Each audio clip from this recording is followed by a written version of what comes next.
Le mobile money a permis vraiment, en tout cas, de ce que je sais, l'Afrique francophone, parce qu'en Afrique de l'Est, avec M-Pesa, ça a déjà plus de 20 ans et la pénétration est phénoménale.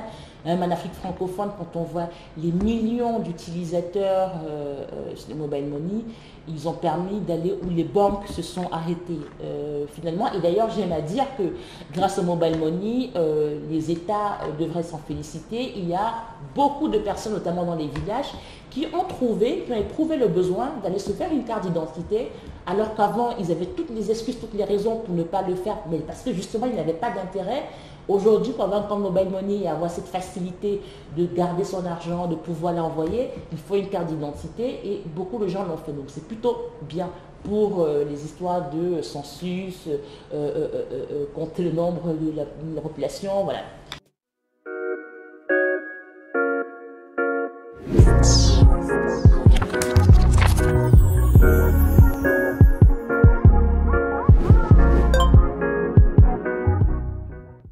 En plus, ce qu'ils ont permis aussi de faire, c'est l'accessibilité. Pour ouvrir un compte mobile money, c'est très simple.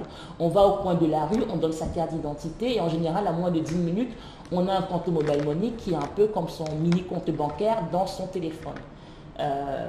Contrario de la banque où il faut faire une queue interminable, avoir une liste de documents à fournir, attendre quelques semaines. Donc, que ce soit même au niveau de cette accessibilité, de cette rapidité de création, c'est déjà une révolution. Donc on pouvait prédire finalement cette pénétration au vu de ça. Deuxième point, c'est au niveau des frais. Avec le mobile money, au moins on a des frais que à la transaction. Alors qu'avec les banques, on a des frais de tenue de compte, des frais de tenue de guichet, des frais X, des frais Y, des SMS banking. Enfin, les frais en veux-tu, en voilà, ils sont créés tous les jours. Ils sont très très innovants quand il s'agit de frais, un peu moins quand il s'agit de nous servir, nous les clients. Les compagnies de télécommunications ont réussi finalement à pouvoir lever ces billets qu'avaient ces banques-là, et en plus de ça, en s'appuyant sur monsieur et madame tout le monde qui deviennent des agents. Donc ça veut dire que même dans les coins les plus reculés, on a des personnes qui ont leur petit box MTN, Orange, et qui peuvent ainsi, grâce aux frais de commission, avoir un petit business et en même temps rendre service à la zone géographique qu'ils couvrent. Donc c'est plutôt pas mal. Je continue néanmoins à trouver finalement des limites comparables avec celles qu'on a dans un système bancaire traditionnel, c'est de dire on est toujours sur des entités centralisées. Elle s'appelait banque hier, elle s'appelle compagnie de téléphonie aujourd'hui. Si vous pensez vraiment que vous possédez votre argent dans votre mobile money, à combien de vous est-ce arrivé d'avoir son compte bloqué pour X ou Y raison? À combien de vous est-ce arrivé d'avoir des prélèvements que vous n'avez pas validés et vous devez aller faire la queue, faire une réclamation et tout et tout? Donc ça veut vraiment dire que votre argent appartient à Orange, à MTN.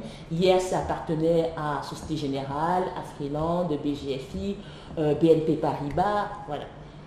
La révolution blockchain et le Bitcoin permet à chacun d'avoir la pleine propriété de son argent. Pour peu que vous le gardiez dans un portefeuille décentralisé, encore une fois. Si vous ne savez pas ce que c'est, dans la description, vous avez une vidéo qui explicite la différence entre portefeuille décentralisé et plateforme centralisée. Donc en somme, le mobile money, c'est vrai, a réussi, et c'est pour ça qu'il y a cette pénétration de plusieurs millions d'Africains. Et il faut remercier parce que voilà, ils ont permis de libérer beaucoup de personnes, de pouvoir fluidifier le commerce et tout. Il reste néanmoins que même dans cet écosystème avec un mobile money qui existe, il y a une place pour les technologies blockchain pour sécuriser encore plus, pour garantir aux gens qu'il n'y aura pas de censure sur leur argent ardemment gagné. Et encore une fois, je ne suis pas anti-censure, hein. Je suis contre le terrorisme, je suis contre le blanchiment d'argent, contre l'évasion fiscale. Il y a des moyens de lutter, c'est à la source qu'il faut lutter, c'est être sûr que les gens n'arrivent pas à avoir de l'argent pour faire ça, contrôler comment les gens gagnent leur argent. Mais une fois que j'ai gagné mon argent proprement, que j'ai payé mes taxes et que je suis en règle, tout ce qui reste, je devrais avoir la pleine propriété et la pleine souveraineté sur comment je dépense, sur quoi je dépense et à quel moment je dépense. Et ça, aujourd'hui, malheureusement, il n'y a que la blockchain et les crypto-monnaies qui me permettent d'avoir cette souveraineté sur l'argent que j'ai ardemment gagné après déduction de tous mes devoirs en tant que citoyen.